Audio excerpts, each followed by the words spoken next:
Well, I will say this: that Obrador AMLO was there, when Trump was there, and established some firm rules here. Look, if you don't stop this, we're going to shut down ports. He created Mexico created their own national guard to help us with humanitarian. So between it was truly a whole of government. We hear a lot of people throw out this whole of government approach. That was probably the best whole of government approach we ever had. Department of State, Department of Homeland Security working with Mexico, Congress, and both Congresses were working to establish things to secure the border.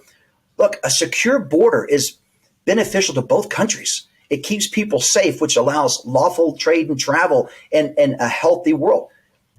An unsecure border creates chaos at the border. Like you had 1,000 people rushing those same ports of entry 2 weeks ago. You had people dying in a shelter. It's incredible. And back to the question is, I think it was a different about an intestinal fortitude from one leader holding another one accountable to now they're just kind of like, all right, fine. I mean, think about it. You got Congressman Crenshaw trying to say, hey, we need to address the cartels. And he's getting attacked by Mexican leadership. Look, this is crazy. The cartels are controlling everything along this border. It's not even in our National Defense Authorization Act to address this huge threat. And you're seeing it play out in what's happening in our border and the influence it has on the governments there in Mexico. And the thing is that the Mexican people are beautiful people. They're a wonderful culture. They have so much to give, and they're just being hijacked by poor politics and the cartel violence and the cartels, and I wish we would get a spine about this. Maybe say we're going to put a moratorium on travel to Mexico, really hit their tourism. I mean, I still have so many friends that are going to Mexico for spring break, and I think to myself, why would you do that? Why would you give your money to this country that is really so lax in the way that they support this border and allow the cartels to run them into the ground? Before we let you go, what are the answers? A couple things. I can't let this go because this is an opportunity here. When you go back a month ago when we had those Americans killed by the cartel when they went down into South Texas, I think they went to get a medical procedure. The cartels apologized for doing that. We haven't gotten an apology from the administration of what they've done to this country in regards to the chaos at the border, and that's a sad state of affairs. And that's one of the things that I think it frustrates a lot of people is it's playing out right in front of us, and it's hitting us in so many ways that it's very frustrating. The answer, a couple things. We do need some firm policy decisions, and that's another interesting piece because now this administration is blaming Congress when they were in charge of the House and Senate. They didn't do a thing. They just blame the president. Now they've switched that narrative back to Congress. Congress loves to kick the can because it's emotional. They conflate immigration with border security, which we need a separate border security bill that focuses strictly on securing the border, and then let the socioeconomic experts deal with immigration. We need business. It seems to me, sorry to interrupt you. I want to get back to that. You were, let's remember you were about to say we need business. Hang on. When you hear this term that they love to throw around in Washington, we need a comprehensive approach.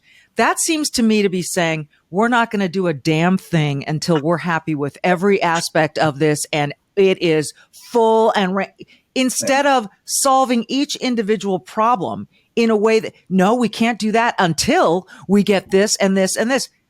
No, why? Why not secure the border first and then work on the rest afterward? Well, you would do that everything else in your life, right? Whether it's paying off debt or fixing a leaky roof, right? You turn the water off and then you patch the roof and then you keep the water running, right?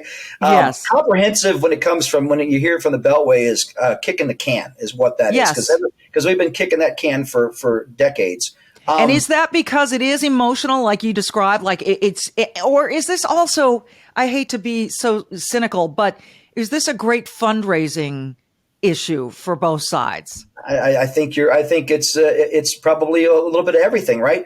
If you can continue to campaign on and say, well, if they would just assign that bill, but I'm going to do it next time and we'll get it done. So it can be a fundraising issue.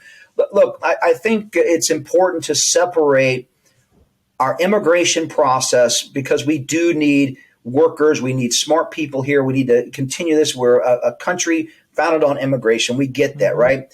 Of course, there's good immigration, and there's the bad immigration that impacts our security and creates the vulnerabilities, brings in the bad people and the bad things. I think that if we would just focus on not conflating the two and say, look, security is important. Think about this.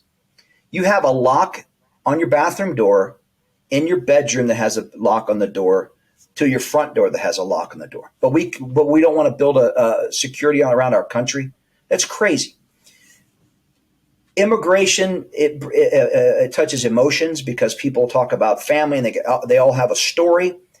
But the security piece it should be something that we all get along. So yeah, let's focus on a standalone effort to secure the border, whether that's we don't need 2,000 miles of wall from San Diego to Brownsville. We need it where it makes sense, especially in urban areas where people can get away within seconds to minutes. Mother Nature's done a great job in some areas where there are 500-foot cliffs in West Texas that no one's scaled for billions of years. They're not going to scale it today.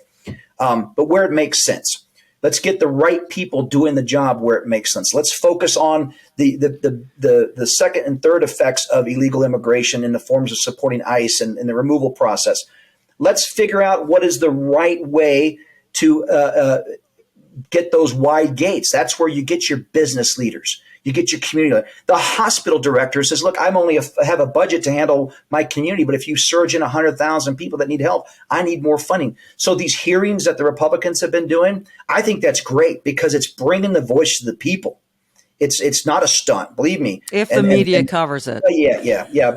We really do need consequences for those that cross illegally and hold them accountable. We need to continue to fund the Border Patrol. Look, this 2023 bill only had 300 agents. That doesn't keep up with attrition. We need 3,000, 5,000 more Border Patrol agents to do our job.